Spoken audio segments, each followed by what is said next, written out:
Mala final destination ang eksena sa MRT Taft Avenue kamakailan nang bumulusok ang isang escalator. Dahil sa insidente, mas lalo pa raw dapat isapribado ang mga transportation infrastructure sa bansa. Yan ang agenda report ng ating mobility correspondent, G. Baroga.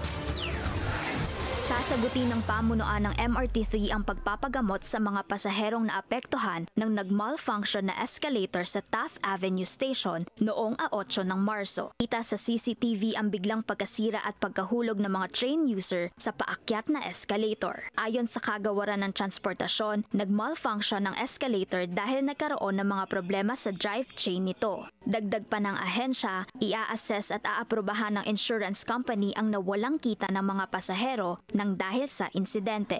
Naayos at nabuksan ng muli ang nasirang escalator Martes ng hapon matapos ang pagkukumpuni ng MRT3 at ng maintenance provider nito na Sumitomo Corporation. Binigyang diin din ng Transportation Department na ang insidenteng ito ay nagpapakita ng kahalagahan ng pagsasapribado ng mga transportation infrastructure para sa mas maayos at ligtas na paglalakbay ng mga pasahero.